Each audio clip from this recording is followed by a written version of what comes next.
আমাদের প্রতিটা মুহূর্তে কষ্ট। আমি যদি আমার একটা গ্রামের কথা বলি, আমার একটা পার্শ্ববর্তী গ্রাম, ওই গ্রামের একজন ভিক্ষুক ছিলেন। ওই ভিক্ষুক একদিন পাহাড়ে গেছেন পানির খুঁজে। ওই পানি আনতে গিয়ে ওই মানুষকে অপহরণ করা হয়েছিল। ওই মানুষ থেকে পর্যন্ত 2 থেকে 3 লক্ষ টাকা নিছে। একজন ফ্যামিলির চালিকা শক্তি যদি এরকম যদি বন্দী হয়ে যায় বা এত টাকা দিতে হয়, তাহলে ওই ফ্যামিলিটা কিভাবে সাফার করবে? আমাদের প্রতিটা মুহূর্তে এরকম। পূর্বে পাহাড়ে যাওয়া যায় না বয়ে। মানুষ জীবিকার তাগিদে কি করবে? আদৌ কি আমি বাঁচবো? আমার সন্তান বাঁচবে? আমি কিভাবে বাঁচাতে চাই এই ফ্যামিলিটা, কিন্তু অনেকে কষ্ট করে যেতে চাই কিন্তু পারে না। মানুষ অপহরণ হয়। আমার মাঝে মধ্যে মনে হয় টেকনাফটা বাংলাদেশের অংশের না। একবার চট্টগ্রামে একটা জরিপের মধ্যে আমি বলছিলাম আমাদের বাংলাদেশকে আজও আমাদের টেকনাফের অংশ। আমি মেডিকেল কলেজে পড়ি, কিন্তু কষ্টটা আমাদের এটাই। আমি যখন আমার বাড়িতে যাই, মা বলে বাবা একটু তাড়াতাড়ি আসিস। কেন মা? রাতে একটু অন্ধকার হলে বয়ে থাকি। সবাই চায় তার সন্তানগুলো শান্তিতে থাকুক, কিন্তু কেউ চায় না এই কষ্টের মধ্যে দিন কাটাক। আমরা শুধু টেকনাফটা আছে জানি, কিন্তু ভয়ঙ্কর একটা পরিস্থিতি বহন করি। আমাদের শুধু চলে যায় শুধু জন্মসনদ বানাতে। কেন?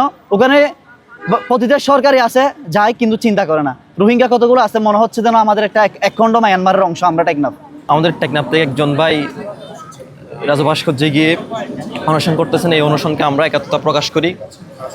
এটা শুধু জিহাদি ভাইয়ের দাবি নেই, এটা টেকনাফ উপজেলা সর্বসাধারণের দাবি। আসলে আমরা নিরাপদে বাঁচতে চাই, সঠিকভাবে বাঁচতে চাই।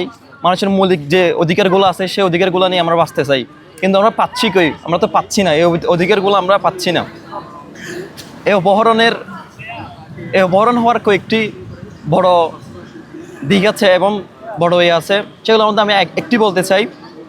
সেটা হচ্ছে আমাদের টেকনাফ উপজেলা এবং বাহাতছড়াতে বেশি অপহরণ হচ্ছে। এই অপহরণ মূল কারণ হচ্ছে টেকনাফ এই বাহাতছড়া ইউনিয়নের মধ্যে 1 নম্বর ওয়ার্ডে একটা মাত্র যে পুলিশ ফাঁড়ি, এবং এই 30-32 কিলোমিটার পরে আরেকটা হচ্ছে আপনার টেকনাফ মডেল থানা।